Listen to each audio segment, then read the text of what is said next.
We are live. Welcome back, ladies and gentlemen. I am your host, Blake Ruffino, and this is Are You Serious Sports? We hope that you guys are making it a good one. We know that we are as well. Massive show in store for you here tonight.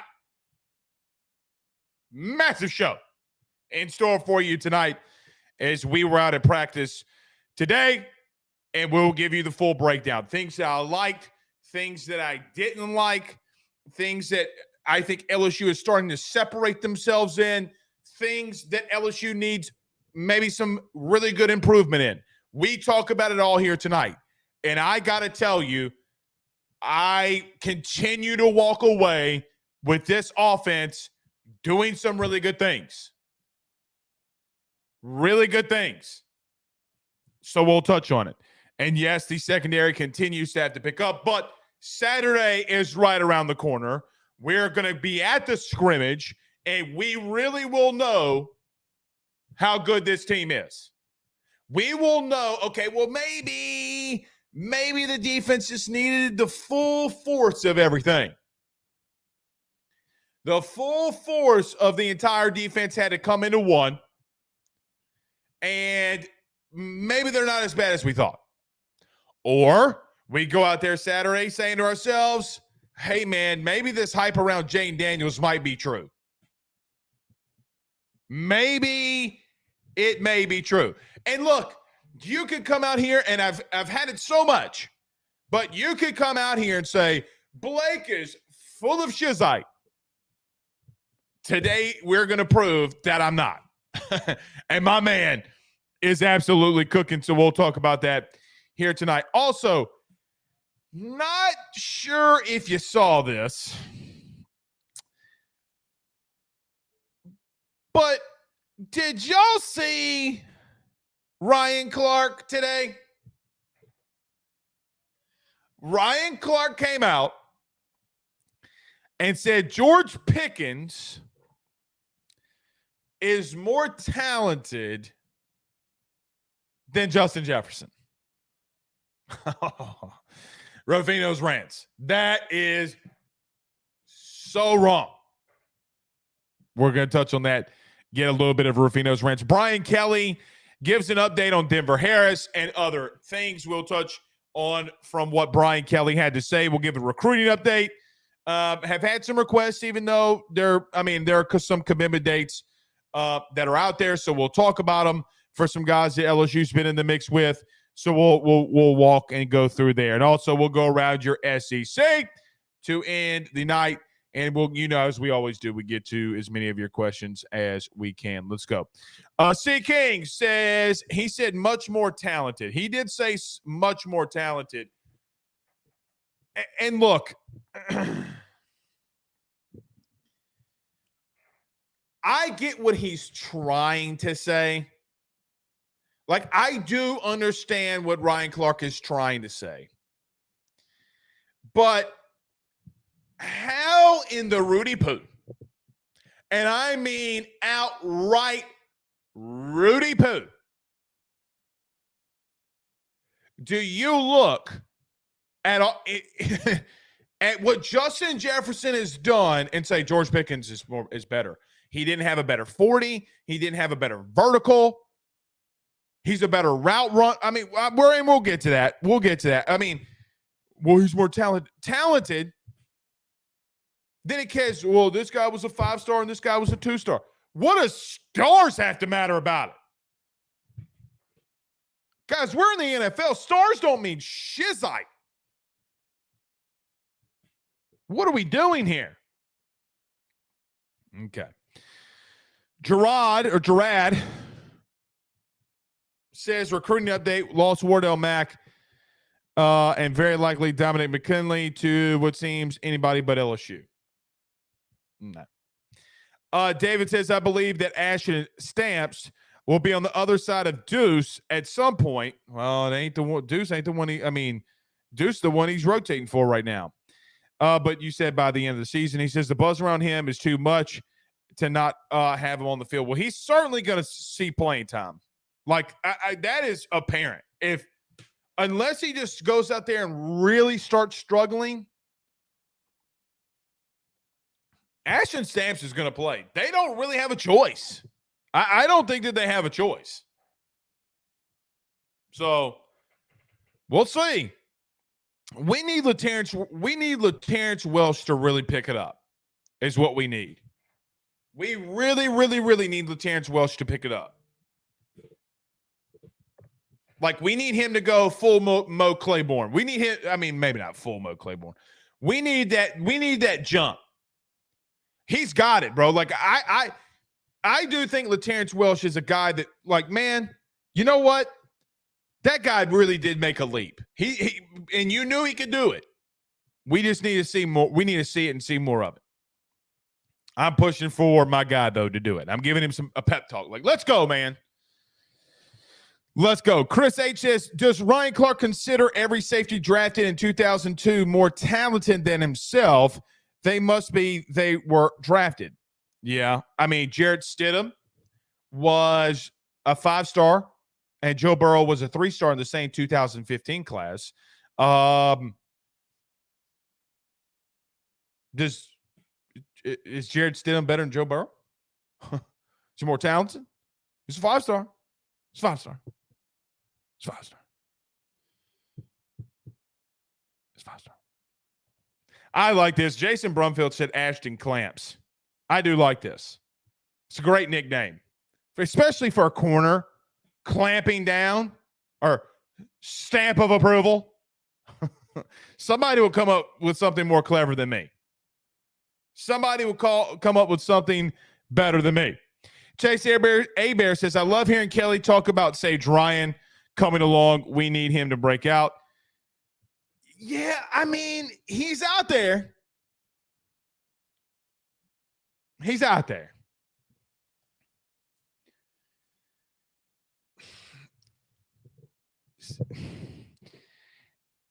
That's another guy, man, that you know that just as athletically, there's not many people more athletic than Sage because he could do it probably all. We need him to step up, man, in a big, big, big, big way. Because if not, we're in trouble.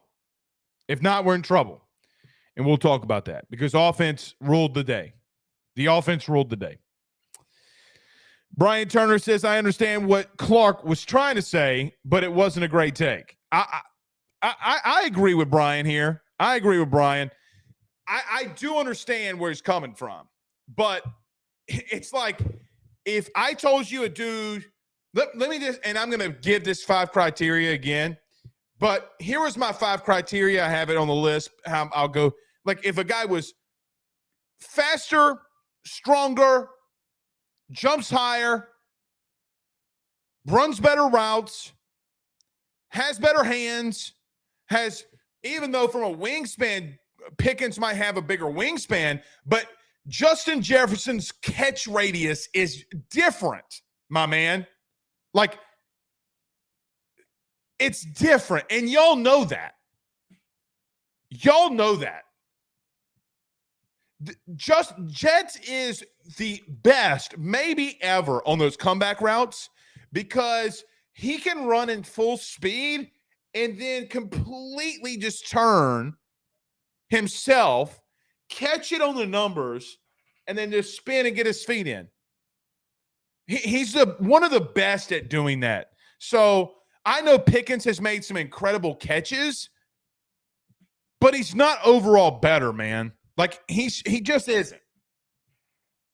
He's not more talented. Anyway. All right, let's get rolling. Everybody do us a favor by hitting the like and share to all of those social media groups. Share to all those social media pages. Guys, if you're on Facebook, do us a favor right now. If you're on Facebook right now, don't wait. Don't be, because I know you're watching and we always have less likes but more people. Hit that like button on Facebook. Just hit it. Just hit it. Like. Then hit the share button. Just hit it to your own groups, whatever you want to share to. Share it. Same goes on YouTube. We had like 4,000 people the other night. Okay? 4,000 people, only like 200 likes. Hit the like and share if you're on YouTube as well. If you're listening to us wherever you listen to podcasts, rate, review, and subscribe. And wherever you're listening, wherever you're watching, if it's on Fubo TV, welcome. Let's talk about our good friends, though, over at betonline.ag and our good friends over at GM Varnado & Sons. Don't go anywhere. LSU practice breakdown. We talk about it next. BetOnline is the fastest and easiest way for you to wager on all of your favorite sports, contests, events with the first-to-market odds and lines. Find reviews for all the news for each league, including Major League Baseball, NFL, NBA, NHL, combat sports, college sports, esports, and even golf. BetOnline continues to be the top online resource for all of your sports information for live in-game betting, props, and futures. Head on over to BetOnline today and use your mobile device to join and make your first sports bet. Use our promo code BELIEVE50, that's BELIEVE50, BLEAV 50, to receive your 50% off welcome bonus on your first deposit. That's betonline.ag, betonline.ag. With over 65 years of experience, nobody is better equipped to service in your vehicle than GM Varnado & Sons. RV repair, big rig overhauls, motorhome chassis, routine maintenance, tire rotations, tire sales. No job is too big or too small over at GM. If you break down the side of the road in the greater Baton Rouge area, they will come and get you. And the best thing about that is that they can come and get you, and then they can bring your vehicle back to their shop and start the repairs right then. Again, GM Varnado & Sons. Go see them over at 2500 Fuller Boulevard. Give them a call at 225-664-9992. 225-664-9992. Tell them your good friend Blake Ruffino sent you on by. Back! LSU practice breakdown. Listen, I don't know how else to say it. I don't know how else to say it. This offense looks pretty good, man. This offense looks pretty good.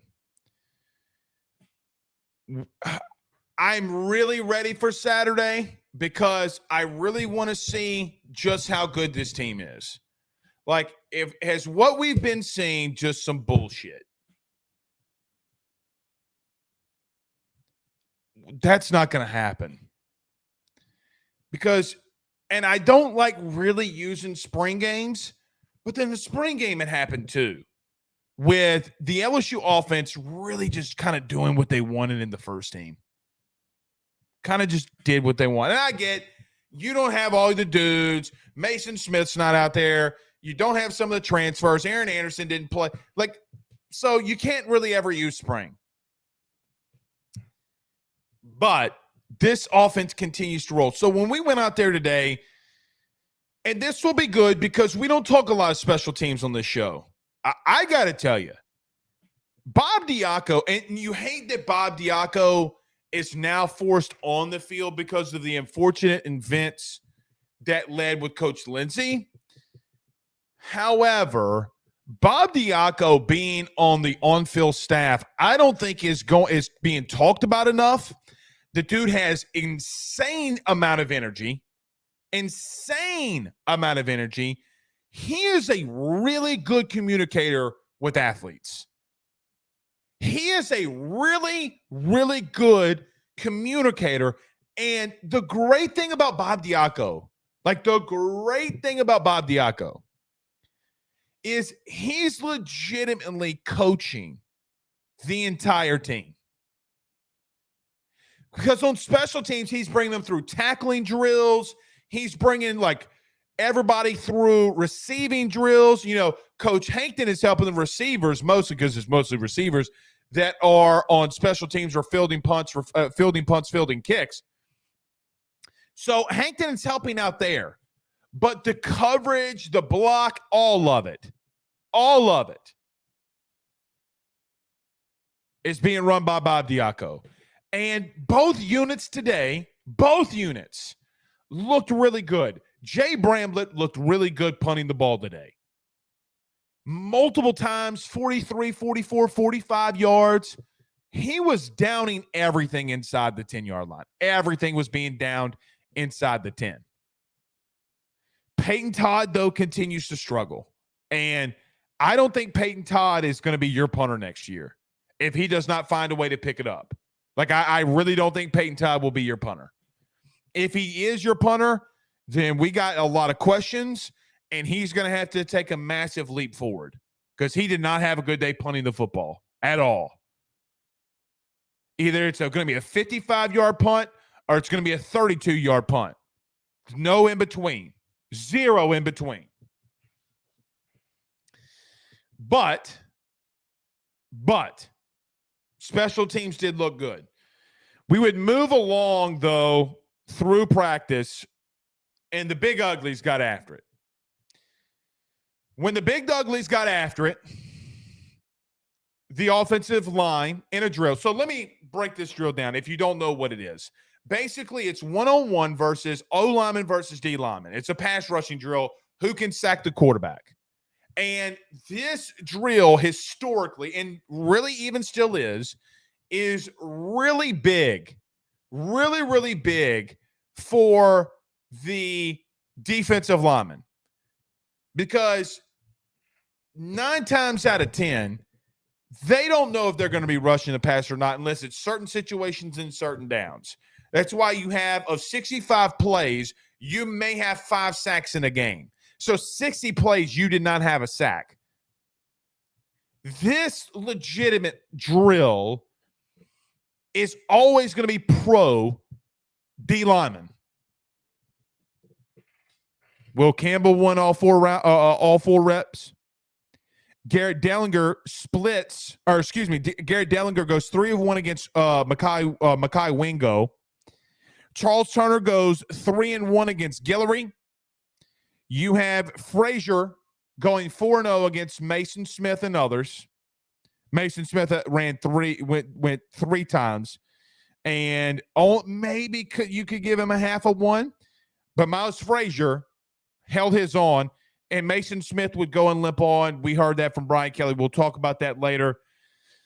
That Mason Smith did limp off with an apparent ankle injury. I can tell you by looking at it, it felt like to me that they were like, yeah, we're not chancing this. We're not chancing this. Get over here.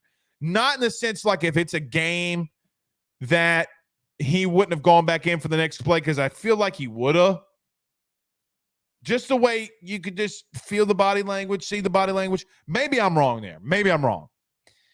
And Mason, so we'll see with Mason Smith. I'll be interested to see if he plays Saturday, significant snaps, just to keep. I mean, guys, he's been out of football for a year, so he's getting bumps and bruises. He's taking hits that he hadn't taken in over a year. So he was doing some things in spring, and he didn't even take it then. Like this, my man has really just. He's getting back in the swing of things. He's going to have to figure a lot of things out. I think he can get there, though. I'm okay with Mason. I'm worried a little bit, but I'm okay with Mason. Emory Jones would split 2 reps. Parashan 1-1 and Savion Jones 1-1, and then he split Emory Jones 1 reps against those 2. O-line continues to look really good. O-line with Will Campbell, who is, quite frankly, I don't know if I've seen Will Campbell lose a rep this camp. I think I remember 1. I remember, and the reason it didn't look bad was because Brain Swenson really rushed up the field on him. And Jaden stepped up in the pocket and ran for like 15 yards for a first down. That was the only rep that I remember Will Campbell being beat on since in all the practices I've been there. Okay. With that being said, dude looks like an outright G. Will Campbell looks good. I think this O-line might be something serious. It could be something serious. Now, we'll see more on Saturday, okay? We will see if this running game can pick up, because if this running game picks up, then, all right, then, yeah, okay, they really were doing some good things. Running game has been a little sluggish. Now, from they're still getting 4 yards a pop, though. So that's one thing that I will say that the defense has been really keen on is stopping the run. They've looked good in what we've seen so far. I'm really interested to see what happens when we start running the ball in between the tackles on Saturday. But they've looked good. And this D-line's got a lot of depth, man. Like, Quincy Wiggins had a couple of plays today that I was just like, hey, man, is the light starting to click on for that dude? Like, he had a drill against Kamarian Pimpton that he absolutely just ragdolled him. He had one against, I think it was Miles Frazier, maybe. And I was like, damn. Like, Miles Frazier kind of like caught himself. You know, you ever been hit so hard it doesn't hurt, but you're just like, got to catch yourself? Like, damn, Quincy? Okay. They got depth on the D-line. I'm not worried about that. But we then would go over to 7-on-7. And our guest from last night, I just saw this. Jeff Miley. What's up, Jeff? What's up, buddy? Sends a $49.99 super chat. Thank you so much, man. I really do appreciate that. My dude. He said, shout out to Rufino's Rants. Yeah. I appreciate that, Jeff. But we would go into 7-on-7. Me and Zach Nagy compared notes. We stayed away from each other. We came in at the end of 7-on-7 and compared notes. Okay? This is how it would go down today. Granted, let me paint you this picture. We're sitting in the red zone. We're sitting, I think, around the 10, the 12, the 13. I think they started off at like the 15 and would move it up and would have 4 reps, or actually 5 reps in the red zone. Starting at the 15. Fade route from Jane Daniels to Malik Neighbors, back in the back right corner of the end zone. Bang, tutty. Tutty. So I kind of started looking around and was like, uh-oh. Oh, so there, and you can ask Cobble. I was sitting there saying to myself, I'm like, that's a tutty. Then they would respond again. This time it would be to Brian Thomas Jr. This time it would be to Brian Thomas Jr. Then Aaron Anderson. Then Kyron Lacey. So what I'm trying to tell you is this. To start off 7-on-7, about to go into team drills, and the first 4 throws that Jane Daniels had, he threw 4 touchdowns. Make of that what you will. And it's not like he's just sitting back there days on days on days. He wasn't, Scarborough was telling me, well, he's sitting back there sometime. I was like, okay, so let's count it. All right, Aaron Anderson goes in motion. I go 1 Mississippi, 2 Mississippi. He throws an Aaron Anderson, bang, tutty. 1 Mississippi, 2 Mississippi, he's gone. But 4 straight touchdown passes. Fade against Deuce Chestnut. Malik Neighbors back in the end zone hit. Crosser to Aaron Anderson. And then slant from Lacey. Oh, I said Brian Thomas Jr. Excuse me. The end from John Emery and how he scored. Excuse me. I read that wrong. So that's how we started off today. Then we go over to team. So just so everybody knows what team drills are, okay, it's 11-on-11. And let me preface, this was 1s versus 2s. This was not 1s versus 1s. Daniels, TD, crossing or fade against Chestnut, Malik Neighbors, bang, tutty. So in 5 plays, actually 7 plays, I've seen 5 tutties in the red zone from Jane Daniels. 5 of them throwing, no running. And a lot of end zone work today.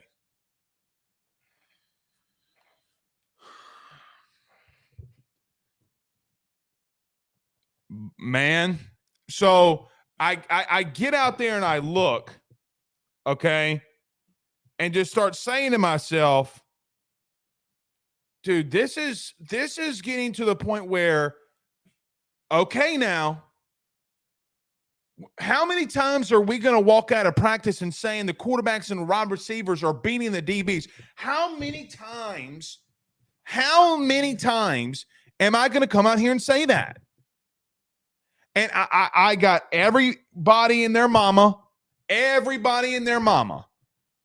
saying, oh, well, it will be fine. It will be fine. It will be fine. Maybe it will be. And maybe I'm just overanalyzing things. That could 1,000% be true. But I know right now what my eyes are telling me, and it's that this offense is dominating.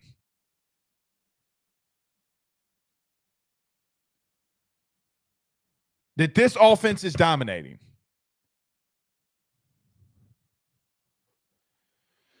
So that's how practice went today. I'm not saying that, Jeff. I'm not saying that, but I do appreciate the $1 super chat. Thank you, buddy, so much. I really, really do appreciate it. I really, really do appreciate it. Luke says, who were the starting corners today? It was Deuce Chestnut and Zy Alexander. Also, elaborate on corners, if you will. I mean, all of them. Ashton Stamps was one that Malik Neighbors grabbed. Harold Perkins was the one that John Emery got against. Kyron Lacey was on Zy Alexander, and Aaron Anderson's, I mean, was zone. So I don't really. That one's difficult because I don't really know.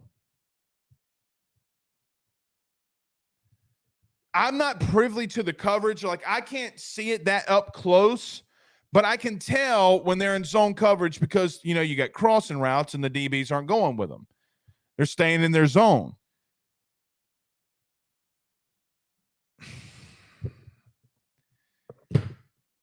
I mean, man, this offense got 2 scores today in team. 2 in 2 tries. Jaden lit it up in 7-on-7. I don't know what else to say. I don't know what else you can say. David says, Blake, you compress the field to the end zone drill statistically, are the odds favor of the offense? Sure. 60% of them, 70% of them, but not all touchdowns, though.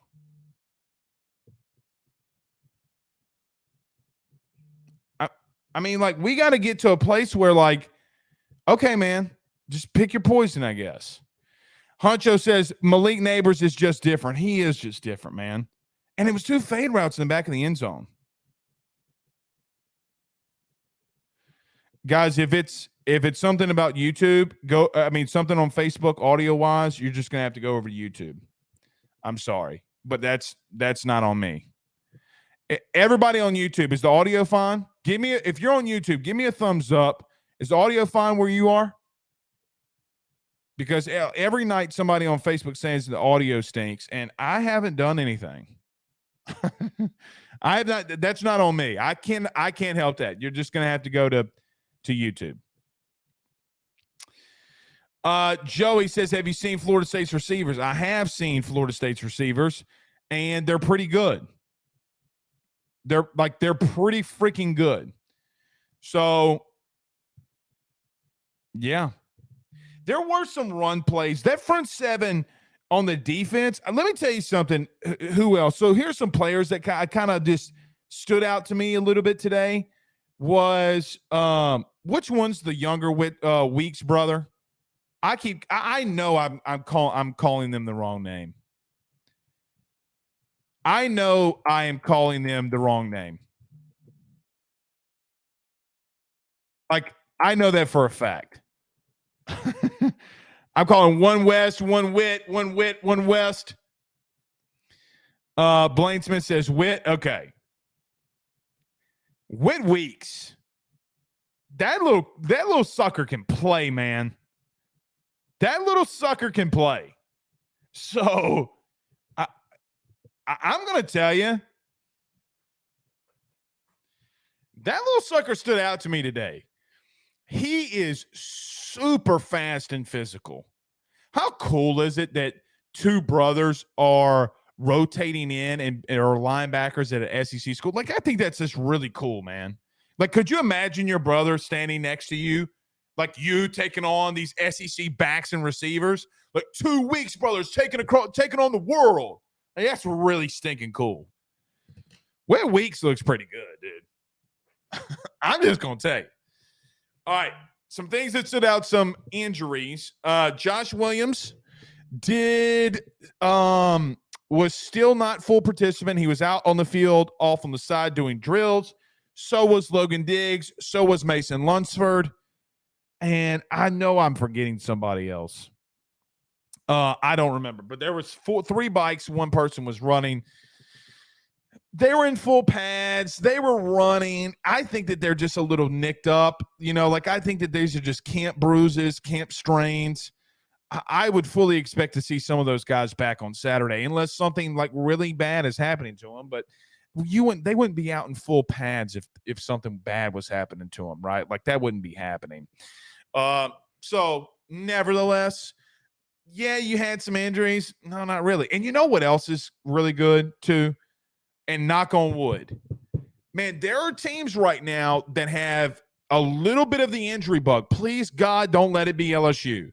Like, I know that we're worried, like we're worried, like, hey, man, we don't really be getting these injuries. And I knock on wood, we've been healthy so far. And I will tell you, if LSU goes another year with kind of just been managing injuries, yeah, you might have some here and there, Mason Smith, like ACLs you can't help.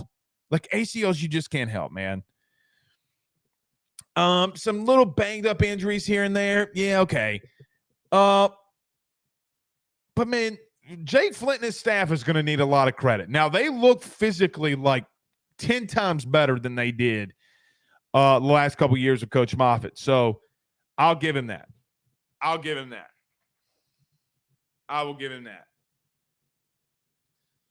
Team looks good offensively, man. And just really fired up for Saturday because we'll be able to sit up higher. You can get more of a feel. You can write things down. You're not having to walk back and forth. You got a full, like Brian Kelly said today, 60, 70 play scrimmage. And you're going to be able to write it down. It's going to have a good feel for what you can see. Right now, we're field level. We got big dudes, 6'6", standing in front of us sometimes. Today they were on the other field for one of them. And I'm just like, come on, man. I mean, we could see and we know what's happening. But, yeah, we'll see. I just really hope the defense starts stepping up a little bit. I really hope that this defense starts stepping up a little bit. All right, a couple more, then we're going to get into a break. Larry Williams, what's up, Larry, says, is the kid from Zachary getting some time? It's another guy that stood out. One person for sure, and I know, and this is why I haven't really talked about him a lot, because people know the relationship that I have with Chris Hilton, and him used to be on the show, and we're doing other things, whatever. But Chris... And we dabbed up yesterday or 2 days ago, whenever it was. Chris looks really good, man. Chris Hilton looks really good. I told him the other day, like, because I hadn't seen him in a while, really since spring, and I saw him for the first time. I was like, oh, okay, so he's put on some weight. Oh, okay, like Chris put on some weight. I mean, he's still going to look little. He's still at 190, 195-ish, 185-ish. He's been looking good. And that's the interesting thing. Garrett Nussmeier in team drills connected with him, and they became up a yard short. It was 4th and goal, and Chris Hilton almost was like an inch away from the end zone.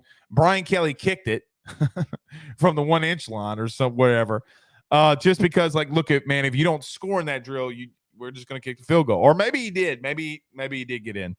But it didn't look like it because they were trying to petition that they scored, and there was never a touchdown sign. So Chris Hilton's looked good, man. He's looked good. Who are some other people that stood out? Mekhi Wingo stood. See, and here's the thing: when you say stood out, like, can I use active players that, like, we know that are good? I thought Mekhi Wingo really looked good today. He had a couple of reps in the pass drills, and even in some of the run stopping stuff. Like, he got a tackle. Like, he was a big bully in there. I'm really hoping things click with Jacoby and Guillory. He was okay.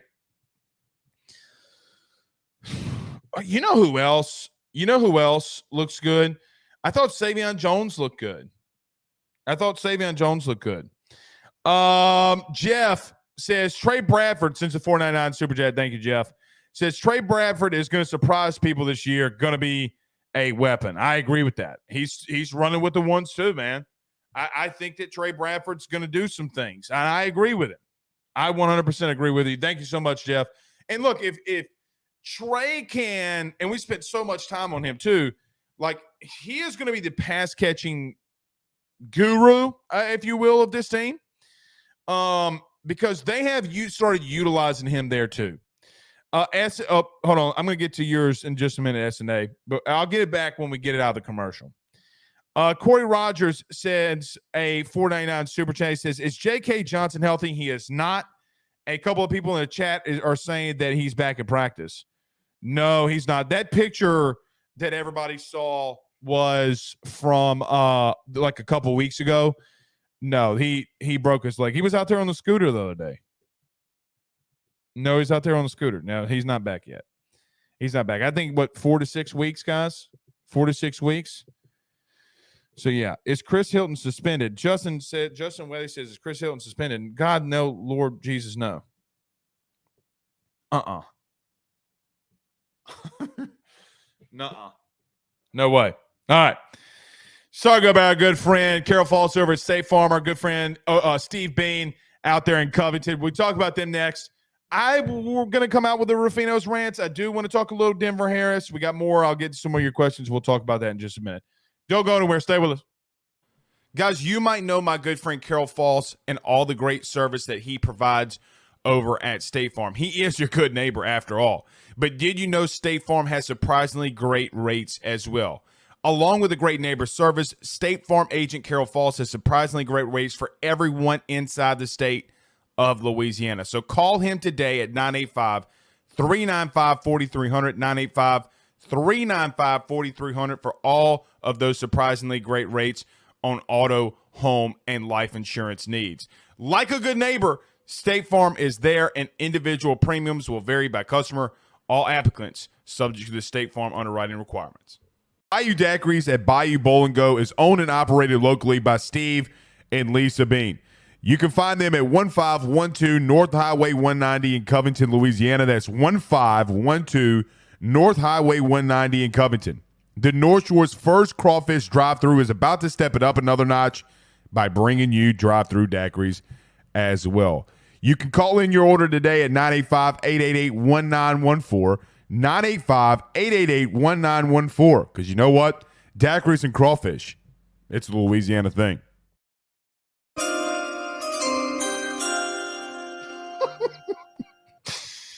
Oh, gosh.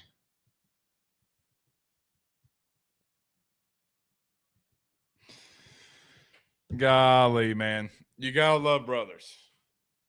You gotta love brothers, man. You gotta love your family. And shout out to my brother for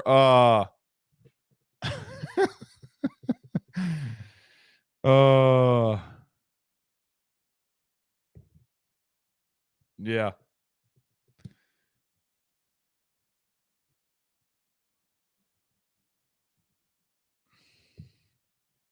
Yeah. Anyway, I'm gonna leave that alone. Arthur Coleman says BK talked today, so let's talk a little bit about what BK mentioned. He said BK talked about how having Omar Speights will prevent offenses from targeting Harold Perkins. He did. I thought that was interesting.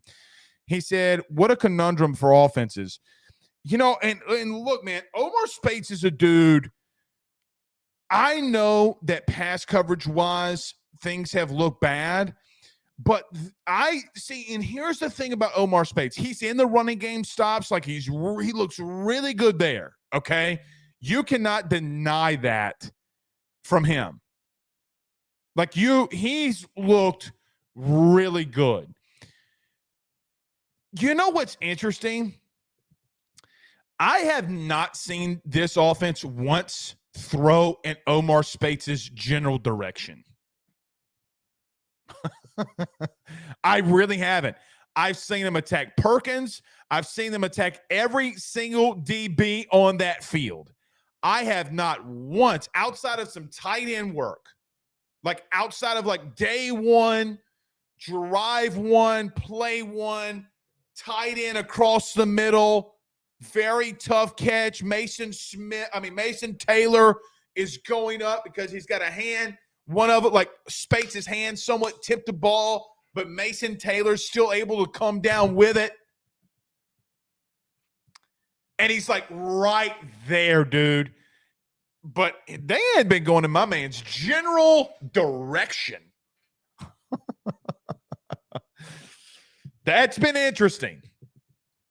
So when people say, like Brian Kelly saying, man, they got a problem, they can't go after Perkins. Yeah, because he's coming off the backside. He's been unblockable, making some tackles in the backfield, some TFLs. And when he's shutting down parts of middle of the field or a tight end, it really starts making you having to worry about him. And here's another thing. He just comes off the edge, okay? And he's like a bat out of hell. They're going to use him in some blitz packages, and he's going to get home because he's so smart. He's going to have him some sacks this year, and I would look really forward to seeing him coming off that edge, maybe coming up the middle, coming up that A-gap. So, pause. Anyway, let me touch on this Denver Harris thing for just a minute. So look, maybe there, and look, please go back and listen to any show. Ever since this Denver Harris thing started, not once did I hear that he was getting kicked off the team. Not once did anybody say that he was suspended. Okay? We've talked about that ad nauseum.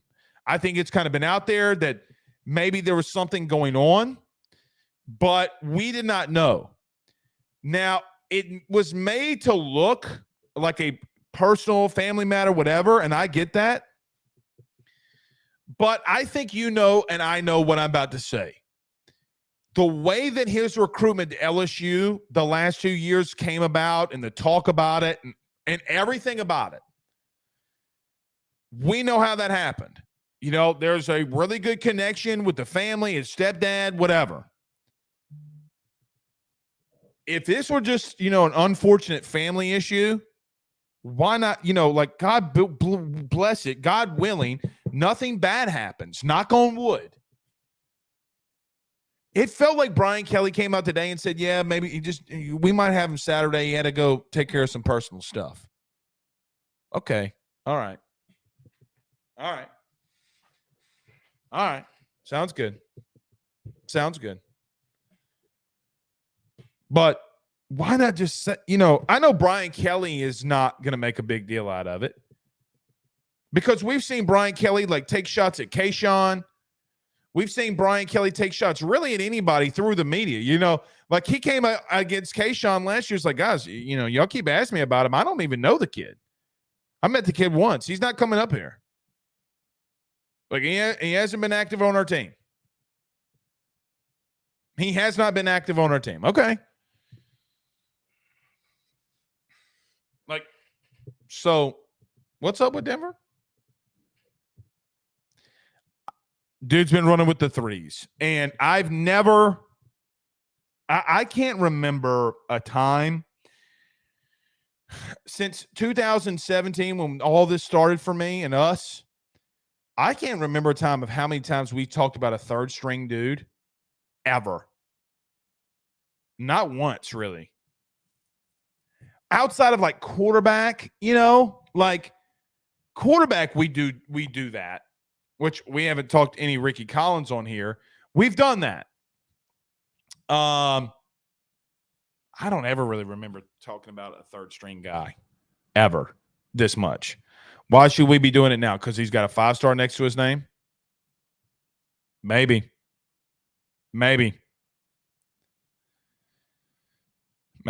I don't know. So let's see if he's back Saturday, and then we'll go from there. But I'm done with this. You knew what was going to happen bringing him in here. You knew the potential of what could happen. Okay? If he's got some personal issues, okay. Sending out a cryptic Instagram story, please God, guide me through this journey. What journey? Like, and I get it, but, some situational awareness. Howard maybe, but Howard because of that's why I said outside of quarterbacks. Quarterbacks, we did that. Every other position, we haven't. We'll see with Denver Harris, man, but I'm done with it. One thing that I thought was interesting from Brian Kelly today, and I do want to talk about Ryan Clark, so don't let me forget. One thing I did like from Brian Kelly today, you could tell that he was relieved about his O-line. And look, he kind of made it seem like he's been okay with his secondary. And I don't agree with that, really. But I think that he is in the dog days of summer too. Like he doesn't want this team to really get ahead of themselves offensively. That's what it felt like today. Because somebody asked him, like, hey, is your offense look like it's running it as a really well-oiled machine here? And he's like, I don't think I'd call it that. We got some things we got to continue to do. Okay. Don't Nick Saban us. Like Nick Saban, oh, we suck. Win a national championship. I don't think he wants to do that, but I think that and LSU probably does have a long way to go. Maybe they do have a long way to go. Okay. Every team that starts off a new year to win a national championship, they got a long way to go. Even the teams that just won it back-to-back times last year, they got a long way to go. I just sit here and think to myself, like I'm listening to it, and I'm like, man, that dude knows. He gives these little smirks and these little windows, like he's like, yeah. I wouldn't call it that, Well, what'd you call it? Well, what'd you call it? Progressing? That man knows. You ain't got to lie to me. Let me just, and I've already, because we're almost, I'm going to get to some of these questions. I do want to get to this Ryan Clark thing, though, really quickly. And then I want to finish out by going around the SEC. Let me just say this. So in case you missed it today, Ryan Clark came out. And we posted it on our socials, or at least Twitter. Ryan Clark came out today and said that George Pickens is more talented, or much more talented than Justin Jefferson. RC, dog. Like, come on.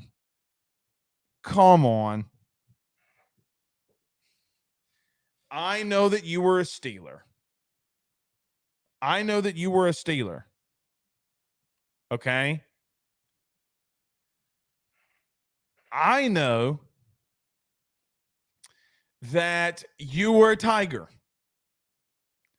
But why, of all the receivers on God's given planet, did you have to say that George Pickens is better than Jets when you know that you line your ass off? Like, what makes him better? Let's talk about, or what makes him more talented?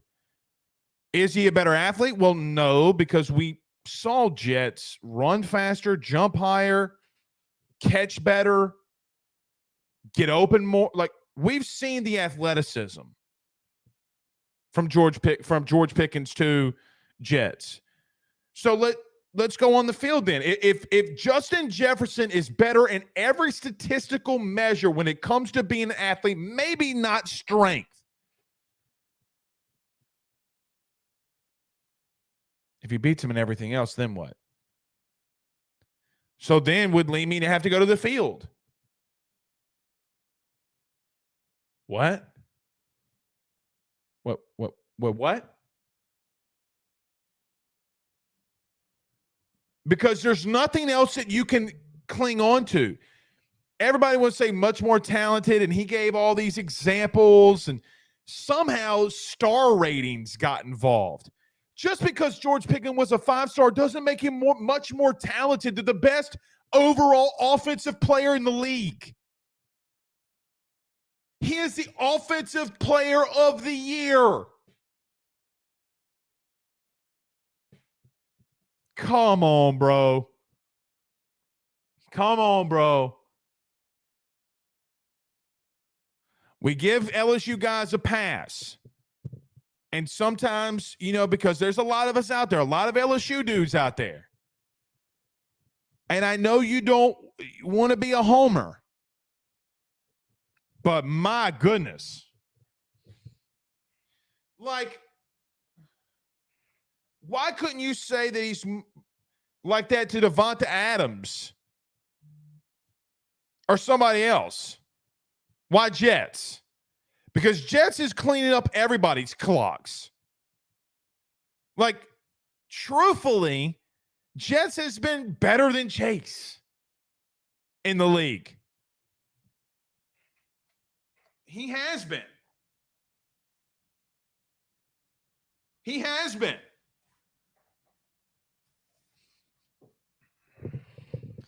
Y'all better start putting some respect on Jets' name. That's a horrible take, dude. And I see people talking about this all the time. Okay? I do it myself. Okay? And I'm guilty of it. Like, I am 1,000% guilty of it. Guys, Ashton Stamps was a freaking 3-star. Once they hit the field this fall, it didn't matter. It did not matter. Okay? He's rotating with the ones over a borderline and a guy that was a 4-star in Jamian Taviano. Like, and he's not really doing that bad. He's not really doing that. He's getting beat on a couple things. But you know what? When I watch him take a rep, I'm like, damn, man. Like, he just caught that. But did Stamps almost get a hand on that thing? Come on, dude. Like, that's an all-time bad take. Jets has been arguably, barring quarterbacks, you can make the argument that Justin Jefferson has been the best overall offensive player the last 2 years in the league. That is not a quarterback. Like, he's a top 5 dude. Top 10 dude. So, yeah. I mean, and I get, like, Burrow, he doesn't have a Burrow, Allen, or Mahomes. Kirk Cousins hasn't been that bad. But their argument is, well, what's his name? Steelers, the kid from Pitt. What's his Kenny Pickett. So we'll see. We'll see. I don't. That's so bad. That's so bad. Okay. Abby says George Pickens is not even on Chris Olave's level, and Jets is on a whole different level than that. Well, let me ask this question. Like, why go Justin Jefferson? Why go Justin Jefferson? Why couldn't he use Garrett Wilson?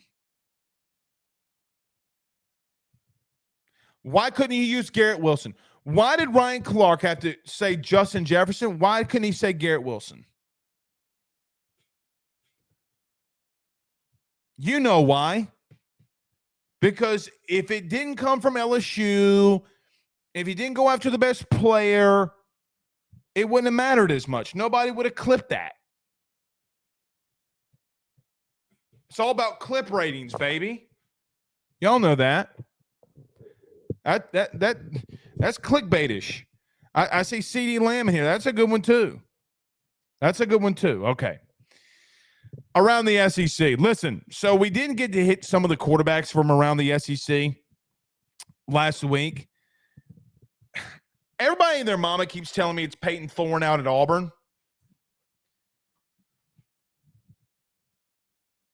But man, K. Mays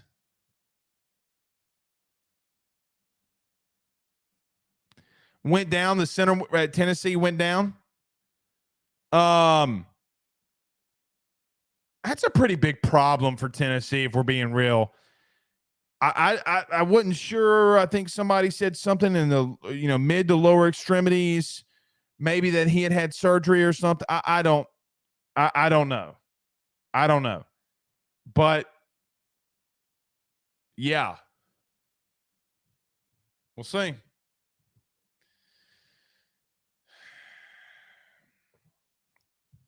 I think Tennessee, if he's out for a while, they're in trouble. I hope he's not, though. And look, did y'all see this today too? Josh Heupel came out, Tennessee's head coach. So Heupel comes out and says, I don't think that Joe Milton's throwing an interception all camp. Man, you a damn lie. He is a damn lie. Y'all know that. Oh, Joe Milton had thrown a pick all summer long. You lying sack of crap. Everybody throws picks. Burrow was throwing picks in 19 in practice. He said he threw one against a dude that was literally supposed to be at the prom, and Derek Stingley. Remember when Joe said he tested him, he got a touchdown on him, but then the next one he picked it? Remember that? Come on, man. Come on. Don't be capping. Don't be capping. All right. We're going to get on out of here. Y'all have a good one, man. We'll see y'all tomorrow. Peace.